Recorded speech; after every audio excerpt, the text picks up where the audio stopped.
Up here on the pure attraction plot, January 1st. As you can see, it's been cropped down tremendously, and that's what you want. I mean, it served its purpose. It has very little sign of activity on it right now because, like I say, it's been gleaned. There's a big turnip right there. I can step over here. I'll show.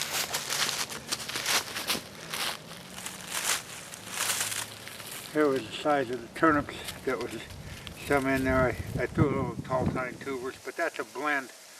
You've got oats, winter peas, tall tine tubers, a small amount, and brassicas all mixed in there, pure attraction. So it comes on at different stages. But there was a turnip that was left over, and you can see it's as big as a fist. Several of them been groused off, so I think I'll walk through here real quick. If you remember back on the 30th of November, this was 2 feet tall the day I shot that blind buck, and it went through some tremendous grazing pressure, and it did its job. It fed a lot of deer, I can tell you that. There's another big turnip there. Zoom in there, somewhere in the proximity.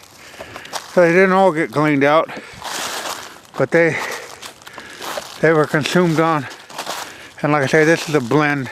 This was your pure attraction plot, bordering up to the cornfield, and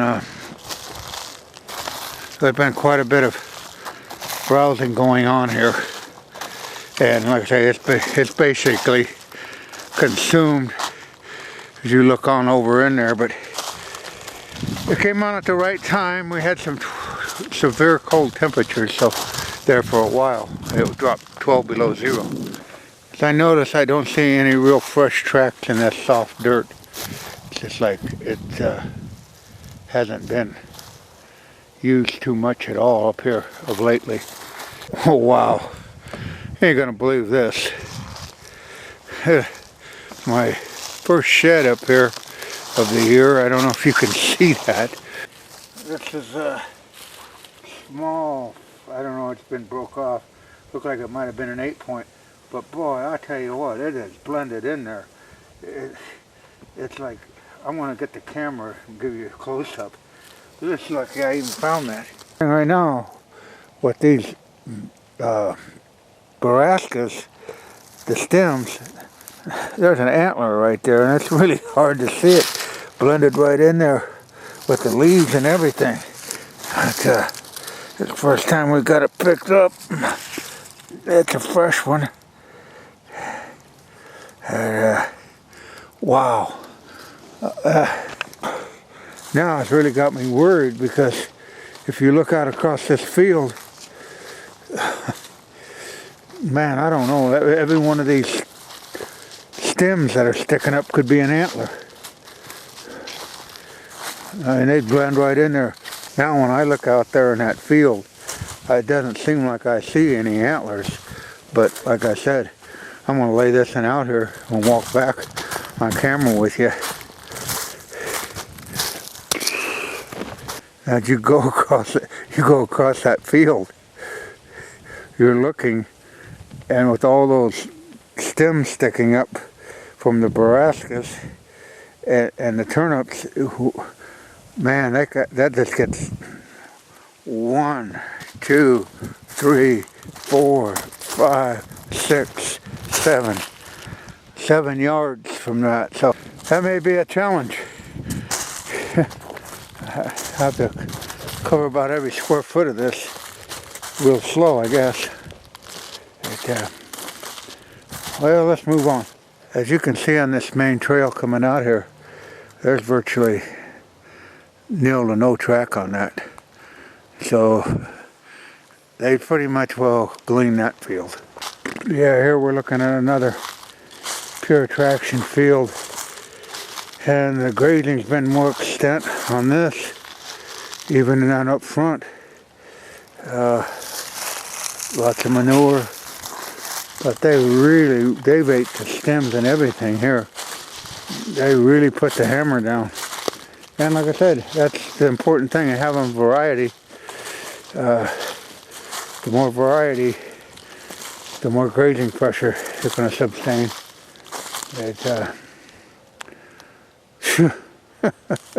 This was 18 to 2 feet tall, 18 to 24 inches tall on the onset. There goes a deer. I just bumped the deer over there.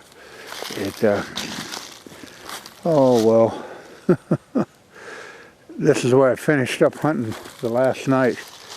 And this field is completely consumed.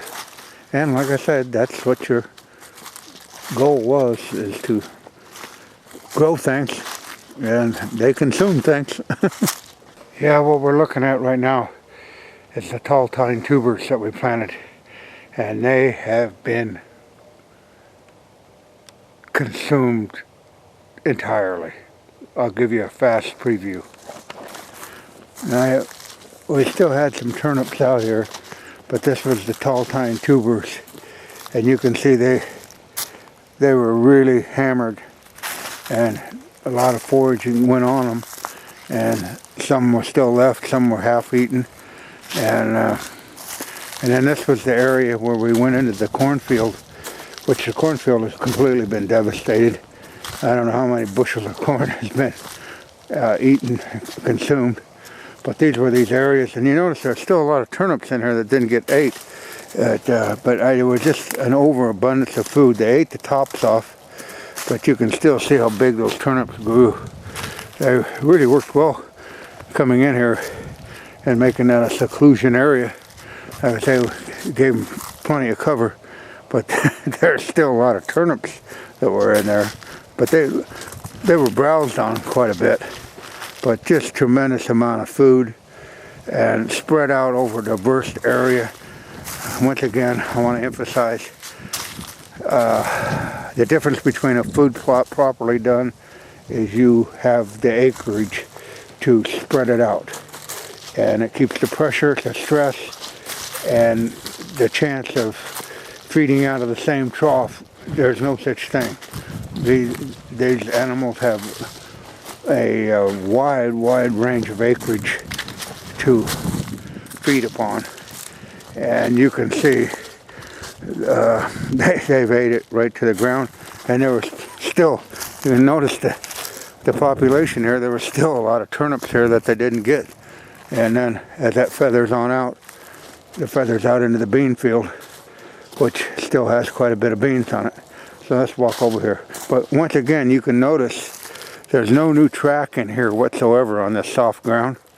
I mean, so they've left this area. And that's the difference between a feeder that keeps getting refilled time and time again, and the deer keep coming to the same area, because they'll never glean that feeder out. You keep restoring it and drawing them to the same area. That's not a healthy situation.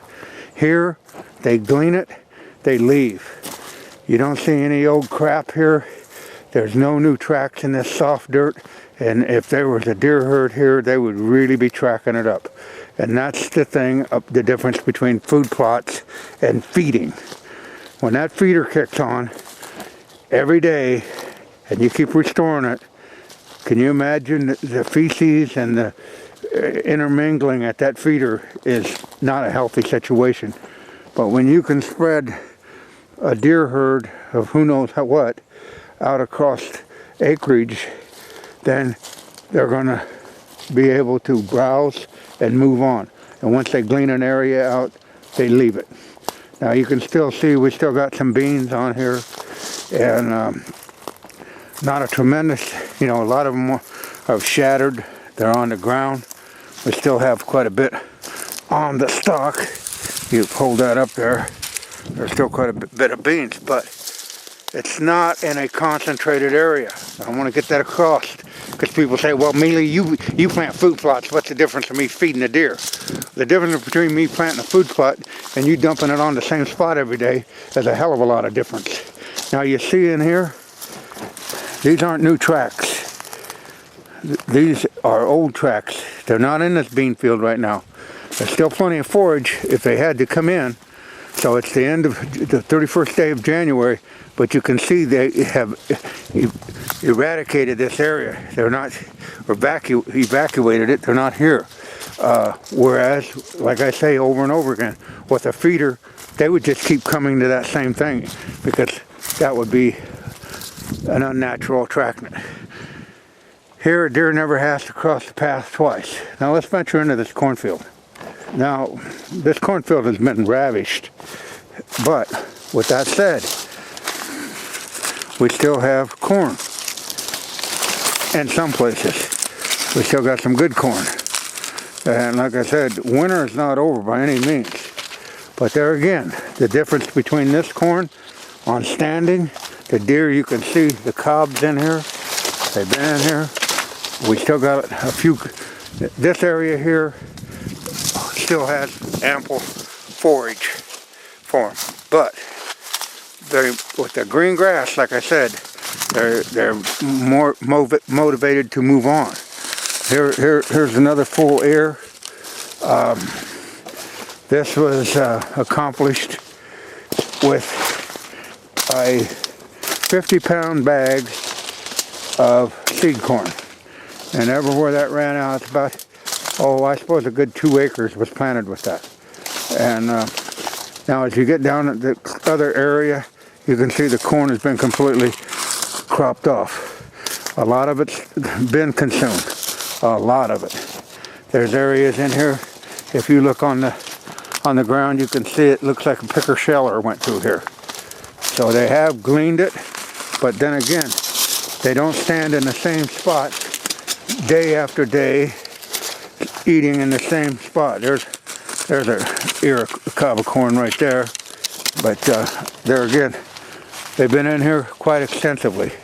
Now you can see why farmers would complain. But like I said, we got pretty good corn here. On other places in this field, it's completely gleaned off. Look at that vine. That's the 31st day of January 2017. Plenty of forage to go around. But I can tell you right now, the deer aren't on this field right now, because I can tell you the tracks, as soft as this would be chewed up, and it's not, so that the deer are on natural browse or back in the grass. And I just want to make a statement. I know some people have said that their fruit plots were devastated early. I understand that. I'm surrounded here in Iowa with several different ag crops, being it's in Iowa. So the deer have a diverse place to feed at. For you guys that aren't blessed with that situation, you may want to, well, I wouldn't say may, I would say if you want to keep deer on your property, go with a perennial. That way it's going to have drawing power basically the whole year. And if you're going to hunt over it, forego the perennial and put your fall annual and be prepared to have it consumed. But yeah, there's different geographic areas where deer are definitely going to be attracted. It's like if you have only the one beer joint in the county, your parking lot will be full 24/7. And I don't think you can keep enough brew on tap. And that's the same way logic is with food plots. If you have the only food plot in a 10 square mile area and the rest of it's forest or swamp or whatever, be prepared to have it consumed. Like I say, everybody in town is going to go to that bar because it's the only bar in town. This deer herd would have plenty of ag crop left to eat if it so wanted to. But it doesn't want to. It's moved off of that. That moving off of that is a good thing. I don't care where they moved, but at least they're not concentrated here as, like I say, a commercial feeder does. It's just, so my hat's off to you guys that are trying to do it right. Keep in the game, keep your head straight, and wish you the luck 2017 on your food plot adventures. Well, that's it from the Non-Typical Norwalkian.